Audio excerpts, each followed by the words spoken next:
It's a great thing to be able to be looked at as a legend. I mean, people call you a legend and stuff like that, and time flies by so quickly that you do realize, like, you've had so many #1 hits, so many albums, so many, places that you've been that people only dream of going to, dream of seeing. It's a wonderful thing, and I'm always appreciative, and I'm blessed to even be able to be, sitting here right now and telling the story.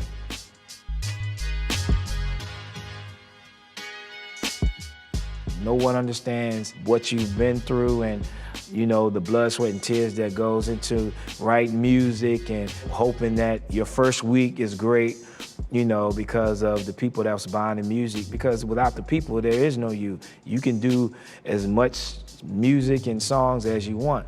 This is an industry where people got to tell you that, yes, we like you, now you're successful. I just was like, you know what? I'm just gonna dance right here. Somebody's gonna see me because people's shades and stuff was open. So I just started dancing right there. I just started doing flips and all that. I can't do that stuff now, but any and everything that I could possibly do to get attention. And this young lady from 7669, her name was Big Ange. She came out there and she was like, yo, you need to be inside. She was like, do you do anything else? I was like, yeah, I sing. She was like, sing. So I sung a song that I wrote. So she said, yes, you need to get in there and see somebody. So she gave me her key. I was like, I'm gonna find somebody. I don't care who I find. So me and my boy 𝗚𝗏, shout out to 𝗚𝗏, he was like, I'm gonna go this way, you go that way.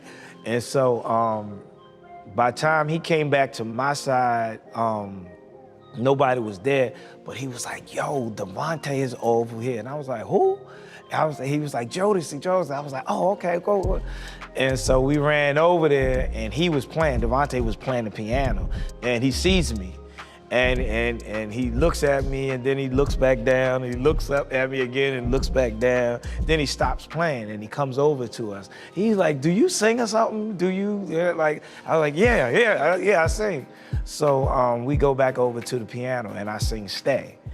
And the girls, he instantly grabs me and takes me upstairs to Steve Lucas. That was his manager. And then he explains to me that he's starting a label and he wants me to be his first male act. And I'm like, man, stop playing. But little did I know, he already had Missy, he already had Timberland, he was getting Tweet, and there was a couple other artists. I was like, all right, well, look, here's my number, man, please call, this has been great. I thought it was over. And then the next day he actually called. He was like, yo, man, we're gonna be down in Virginia. You need to drive down Virginia. And that's where Missy and all them were. I was like, okay. And then I drove down there and that's when I met them.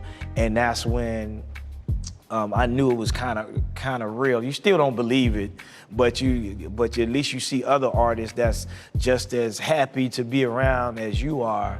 So we went back home for about, a month or something, because he was like, y'all need to quit your jobs. Y'all need to drive up New York.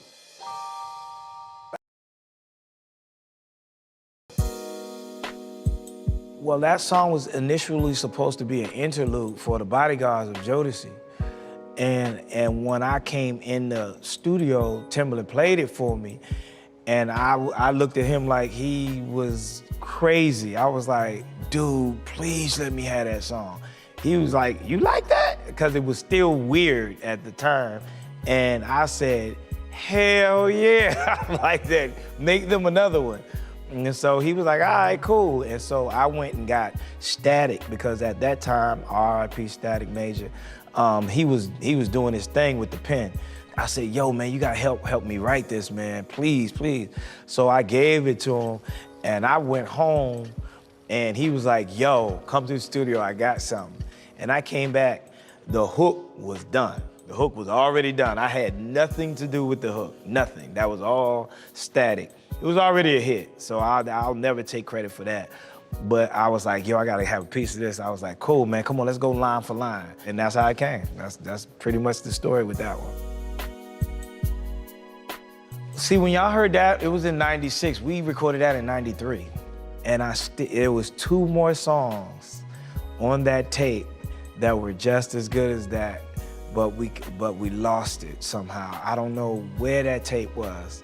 Pony was the joint, but Pony was like maybe the second dopest one or whatever, but somehow Tim didn't save it on the what's the name, I don't know.